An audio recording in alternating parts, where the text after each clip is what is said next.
এটা রেলের জায়গা না। এখন রেল দাবি করছে সব রেলে।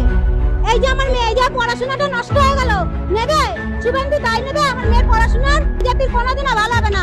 আর 5 বছর থাকবে বিজেপি, আর তারপর আর ভোট পাবে না। বিজেপি যে জিতে গেছে আমি নিজেই আনন্দ করেছি যে তৃণমূলতে কোনোদিন সাহায্য পাইনি, আবার বিজেপি আসছে, বিজেপি আমরা সাহায্য দেবে। বিজেপির হয়ে আমি আবির মাখলাম, নাচানাচি করলাম, সেই বান্ধে আমাদের মাথা ছাদ কেড়ে নিল। আমাদের অন্নপূর্ণা ভান্ডারা দিল না, আমাদের কিছুই দিল না, ঘরও কেড়ে নিল। শুভেন্দুই করলো আমাদের এই সব। আমাদের মতন বলার আর কি ভাষা বলবো বলো? আমাদের ঘরটা দেখো, আজকে আমরা কত কষ্ট করে ঘর করেছি, দিনের পর দিন না খেয়ে লোনের টাকা শোধ করেছি, আজকে আমাদের সেই ঘর ভেঙে দিচ্ছে। পাল্টানো দরকার, পাল্টানো দরকার। তৃণমূল চোর ছিল, বিজেপিও তো চোর। বিজেপিরা ভোট দিয়ে তাহলে আমরা কি করলাম? বিজেপি আমাদের কি করলো?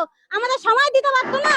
তাদের কি উচিত ছিল যে না আমাদের সময় দিক, যে না এদের 6টা মাস অন্তত সময় দিই, এরা যা কোথাও একটা ওদের ব্যবস্থা করে নিক, আমাদের সেই সময়টা অব্দি দেয়নি, আমাদের উচ্ছেদ করে দিচ্ছে। বিজেপির কোনোদিনও ভালো হবে না। আর 5 বছর থাকবে বিজেপি, আর তারপর আর ভোট পাবে না। ভোট আর কেউ দেবে না ওদের। ওরা সবাই উচ্ছেদ করেছে, সবাই রে। চারিদিকে আমাদের ঘরগুলো দেখো, এইদিকে ঘরগুলো দেখো, সব দেখো আমাদের ঘরগুলো, কত কষ্টের ঘর ভাঙছে। ও থাকবে তো, হ্যাঁ। আমি নিজেই আনন্দ করেছি, বিজেপি যে জিতে গেছে আমি নিজেই আনন্দ করেছি যে তৃণমূলতে কোনোদিন সাহায্য পাইনি, আবার বিজেপি আসছে, বিজেপি আমরা সাহায্য দেবে। বিজেপির হয়ে আমি আবির মাখলাম, নাচানাচি করলাম, সেই বিজেপি আমরা বাস দিয়ে খাড়া করে দিল। শুভেন্দু আমরা বাস দিয়ে খাড়া করে দিল। শুভেন্দু আমাদের মাথার ছাদ কেড়ে নিল, আমাদের অন্নপূর্ণা ভান্ডারা দিল না, আমাদের কিছুই দিল না, ঘরও কেড়ে নিল। শুভেন্দুই করলো আমাদের এই সব উচ্ছেদ। যা পারতো না, মমতা দিদি যেরকম আটকে রেখেছিল, শুভেন্দু আটকে 6টা মাস টাইম দিতে পারতো না? সব পারতো, তারা ইচ্ছাকৃত করে আমাদের এরকম করলো। আমাদের আর কিছু বলার নেই। আমাদের কান্না করতে করতে আমাদের চোখের জল শুকায় গেছে। আমার মা অসুস্থ হয়ে ভাড়া বাড়িতে আছে, আমার ছোট বাচ্চা, তার অপারেশন করি না, ঘর করে লোন শোধ করে বাচ্চার অপারেশন করব, সব আমাদের কেড়ে নিল। এখন ভাড়া দেবো না, খাবো না, কি করব?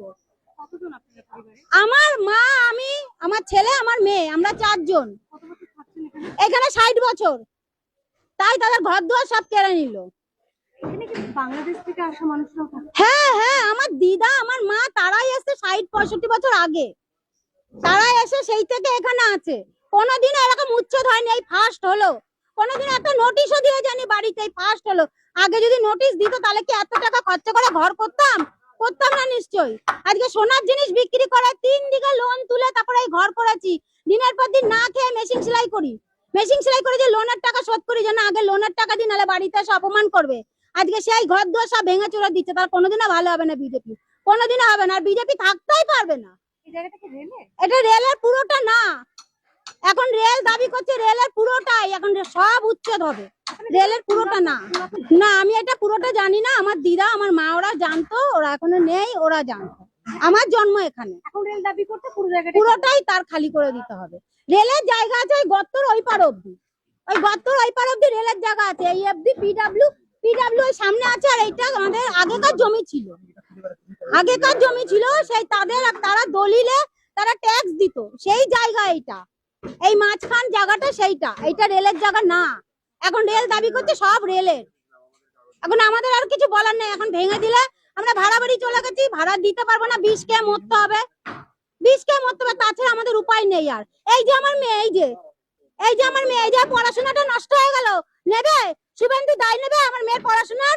এই যে পড়াশোনা নষ্ট হয়ে গেল, কোথা থেকে পড়াশোনা করাবো? কত দূর ভাড়া চলে গেছি।